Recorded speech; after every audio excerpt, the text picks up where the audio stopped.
चित्त, बुद्धि, अहंकार, ये चार अंतःकरण, मन, बुद्धि, चित्त, अहंकार, हमको परमात्मा ने सब बराबर बराबर दिए हैं, लेकिन किसी किसी के पास विवेक नहीं होता। अच्छा, एक बार क्या हुआ, एक व्यसनी व्यक्ति था, तो उसे लत थी जर्दा खाने की, जर्दा खाने की। तो एक दिन बाहर निकला और रास्ते में चला और जेब टटोरी, देखा तो उसके जेब में जर्दा तो है लेकिन चूना की डिब्बी नहीं है। तो रास्ता में से जो कोई भी निकले वहां से पूछे, भैया चूना की डब्बी है? तो कह रहे नहीं है। तीसरा, चूना की डब्बी है? बोले नहीं है। ऐसे बहुत से लोग हैं, सबसे पूछा चूना की डब्बी है? बोले नहीं है। तो थक गओ, तो वहीं चौंक रहा तो शंकर जी को, तो शंकर जी भाई मुंह रख के सो गए। अब जय दृश्य भगवान शंकर जी और पार्वती जी देख रहे थे। बोले भगवान, पार्वती जी बोली भगवान, पहला भक्त ऐसा देखा है हमने आपका, और भक्त तो बेलपत्री चढ़ाते हैं, जल चढ़ाते हैं, काली मिर्चा चढ़ाते हैं, लेकिन जो भक्त तो सबरोई चढ़ाओ। बोले इसे तो जाकर के दर्शन दो, इसे वरदान दो। भगवान शंकर बोले देवी, ये नंबर 1 का व्यसनी है, आप इसे भक्त मत समझो, ये भक्त नहीं है, नंबर 1 का व्यसनी है। तो देवी जी कहने नहीं नहीं, जाके दर्शन तो देना पड़ेगा। अब माता पार्वती का आदेश हुआ तो भगवान पहुंचे। बोले भक्त उठो, मांगो क्या मांगना है। तो वो हाथ जोड़कर बोलो कछु नहीं चाहिए, चूना की डब्बी हुई सुधे। तो हमारे अंदर विवेक नहीं आया। पहले के जो आदमी है, वृद्ध पुरुष है, उनमें विवेक होता था। कोई भी परेशानी आ जाए उस परेशानी का सॉल्यूशन ढूंढ लेते थे। लेकिन आज के जमाने में आदमी शिक्षित है, जबकि वो आदमी तो शिक्षित नहीं होते थे। अब तो M.Tech और B.Tech और फलानी टेक, लेकिन पहले के आदमी केवल अंगूठा टेक, और वे बड़ी से बड़ी समस्या का हल निकाल लेते थे। लेकिन हम लोगों की बुद्धि इतनी कुंठित हो गई कि थोड़ी सी समस्या का आई, सीताराम। तो सोनक जी बोल रहे हैं कलयुग का मनुष्य विवेक से शून्य हो चुका है। और उसे कौन कौन से 2 रोग चाहते हैं? तो बोले 2 सबसे खतरनाक रोग चाहते हैं। कौन कौन से? माया और मोह। तो सबसे पहले ये माया क्या है? मैं मोल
ऐसा संसार में कोई नहीं है जिसे माया न किसी हर पसंद नहीं है। मैं और मोर, मैं हूँ और ये मेरा है, मेरा खेत, मेरा घर, मेरी गाड़ी, बस तू जो खेत का तू ऊपर से लेके आता।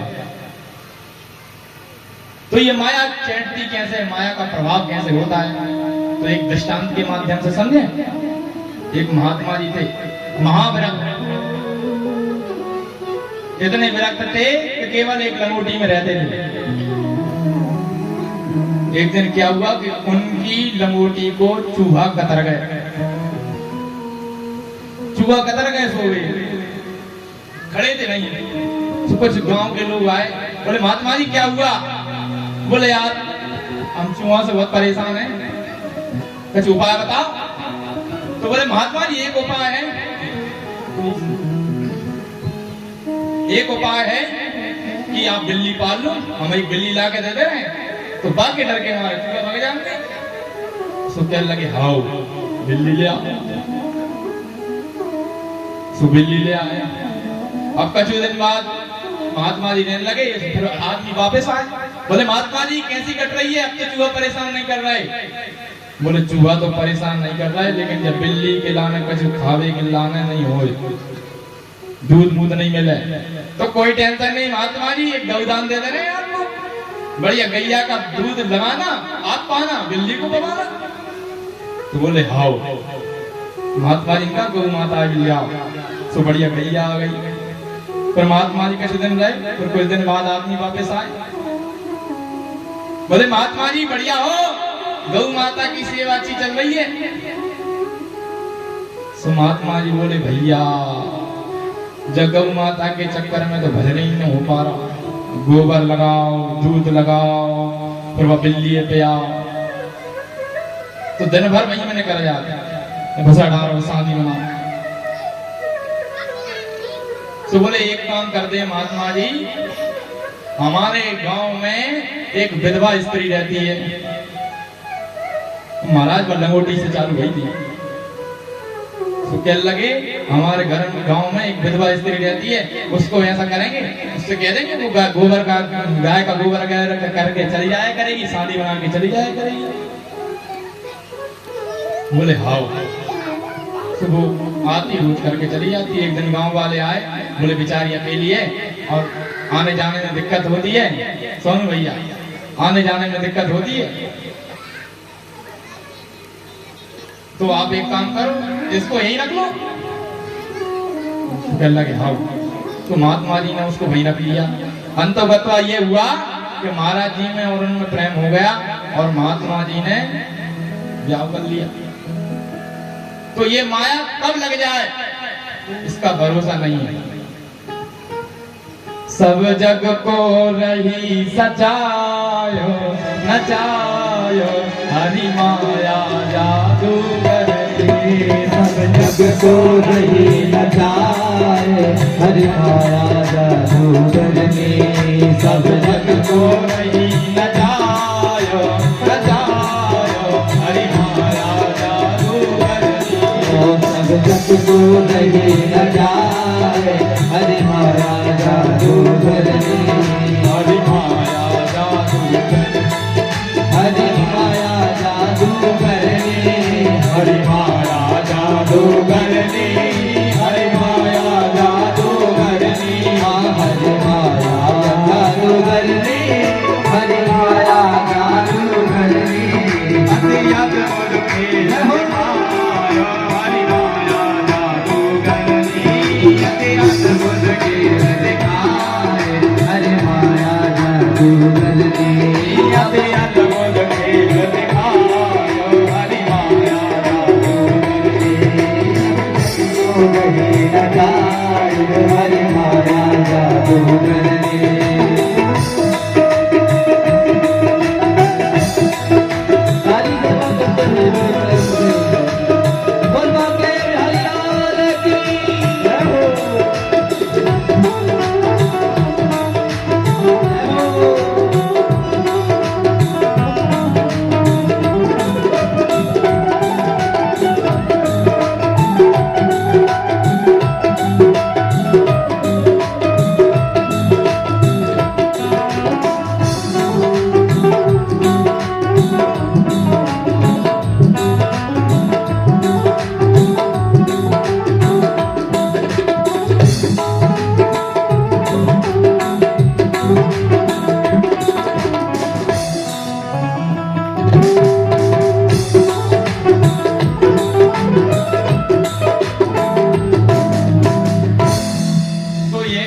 जादूगरनी माया है कि ये किसी पे भी चढ़ सकती है।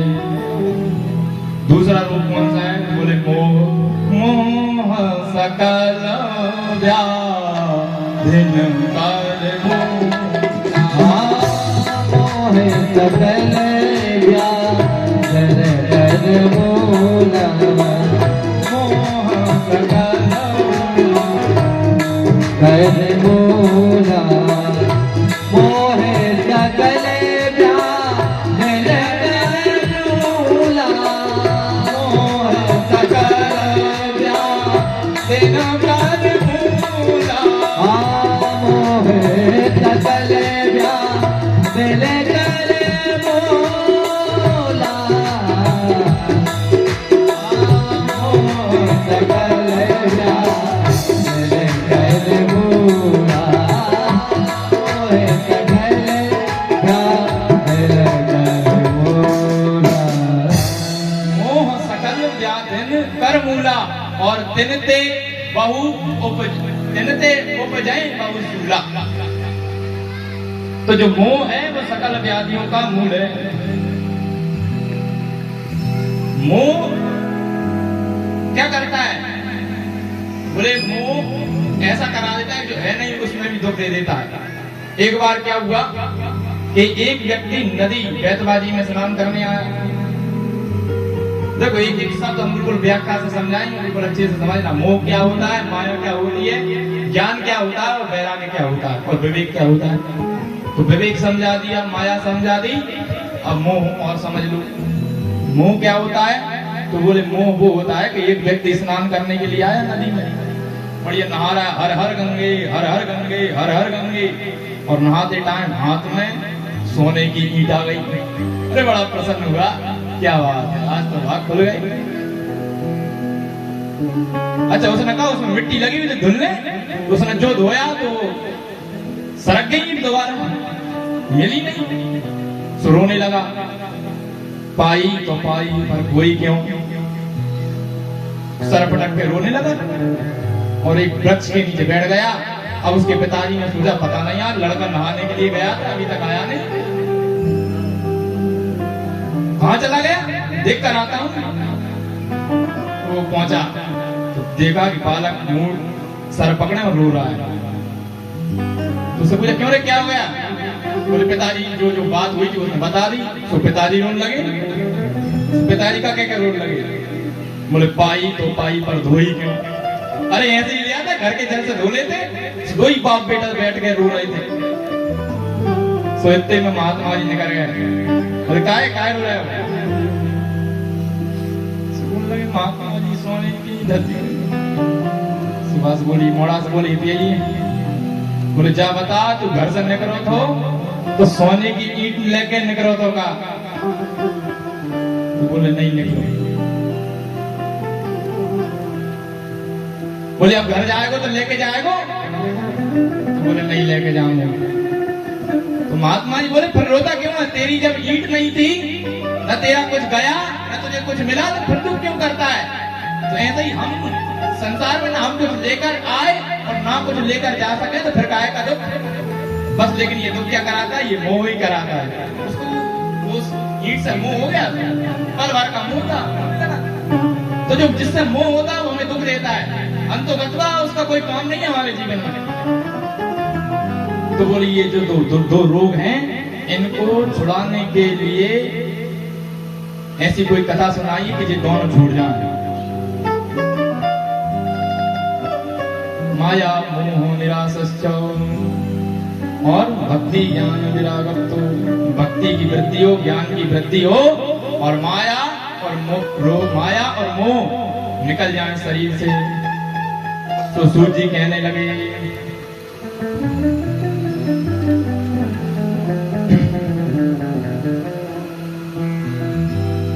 भक्त्योग वर्धनम यच्च कृष्ण संतोष हेतुकम् तदहं ते विदिष्यामि सावधानतया शृणु। बोले मैं आपको एक कथा सुनाने जा रहा हूं। बोले कैसी कथा है? काला व्याल मुखग्रास श्वास निर्णा सहितवे श्रीमद्भागवतं शास्त्रम् कलौ कीरेण भासितम्। तो मैं तुमको श्रीमद् भागवत कथा सुनाने जा रहा हूं और कलौ कीरेण नासितम्, ये कलयुग रूपी कीड़े को मारने के लिए है। श्रीमद् भागवतम शास्त्रम। तो बोले बस इसकी एक एक टर्म्स एंड कंडीशन है। टर्म्स एंड कंडीशन समझते हैं? शर्तें एवं नियम लागू। जब कोई मोबाइल खरीदने जाते हैं तो उसके डब्बे पे उसकी प्राइस लिखी होती है बहुत बड़े बड़े अक्षरों में, उसकी कंपनी का नाम लिखा हुआ था बड़े बड़े अक्षरों में, उसका कैमरा कितना मेगापिक्सल का है वो लिखा होता है, लेकिन उसमें कितनी कितनी खामियां हैं वो धीरे से कोष्ठक में लिखे रहते हैं, टर्म्स एंड कंडीशन। लेकिन भागवत की एक ही टर्म्स एंड कंडीशन है, बोले सावधानतया सुनो। सावधान होकर के सुनोगे तो काम में देगी, और अगर सावधान होकर नहीं सुनोगे तो कछु काम में नहीं आएगी। अब सावधान होकर वो नहीं कि 26 जनवरी पे हाथ तांग कर खड़े हो जाओ, ये कथा चल रही महात्मा जी का, सावधान होकर सुनो तो खड़े हो गए। लेकिन महात्मा जी सराहनीय कम से कम सुन तो रहा है, सावधानतया सुनो।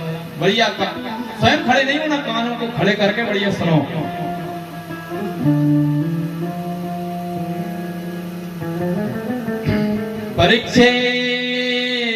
परीक्षिते कथा वक्तुं सभायां संस्थिते सुखे सुधा कुंभं गृहीत्वैव देवास्तत्र समागमत्। बोले जिस समय सुखदेव जी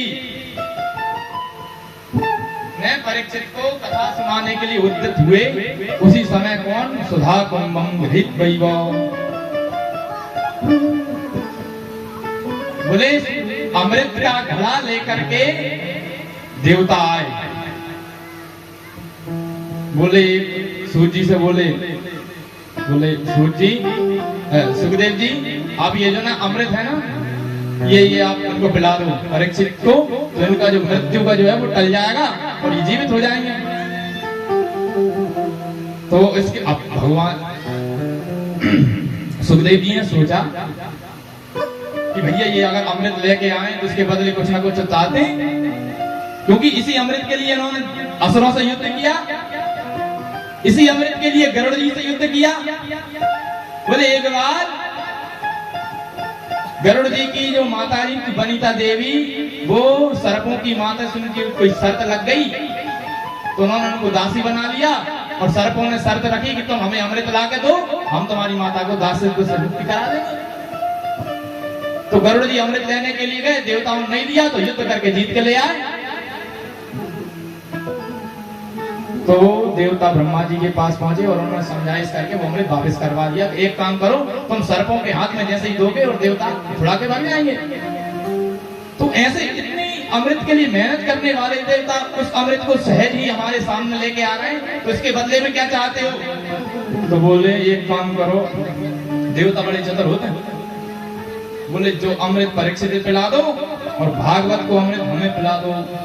सोई सुखदेव जी हंसे और बोले क्व कथा क्व सधा लोके क्व काचा क्व मणिर्महान् ब्रह्मरातो विचार्यैवं तदा देवान् जहासः।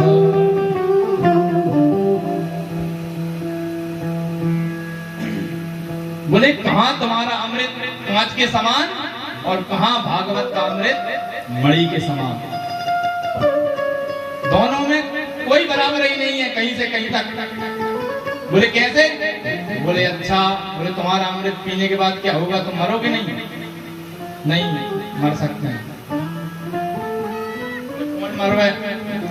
तो बोले कामदेव ने अमृत पिया था, लेकिन भोलेनाथ ने तीसरी आना नेत्र खोला तो भस्म हो गया। बोले भोलेनाथ भगवान की। तो बोले इसकी कोई गारंटी नहीं है कि इसके पीने के बाद व्यक्ति अमर ही रहेगा, मरेगा नहीं। लेकिन भागवत की गारंटी है, जो पी लेगा तो वो अमर हो जाएगा। देखो आज परीक्षा बिल्कुल चल रहा है चकाचक कथाओं में।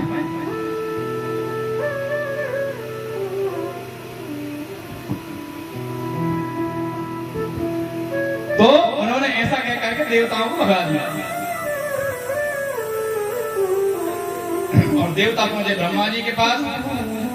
ब्रह्मा जी ने सुखदेव जी ने हमें अमृत नहीं दिया, तो ब्रह्मा जी ने सब वेदों और शास्त्रों को तौल करके देखा तो सब वेद शास्त्र जो है ना कम पड़ गए और भागवत जी का भारी भजन हो गया। तो ब्रह्मा जी इसकी महिमा को समझ गए। सोई सोनकादी बोले ऐसी कथा हमें सुनाइए, जिससे ब्रह्मा जी भी प्रभावित हो गए, भैया ऐसी कथा तो सुनाओ। और ये सप्ताह कथा किसने प्रारंभ की, ये हमें सुनाइए।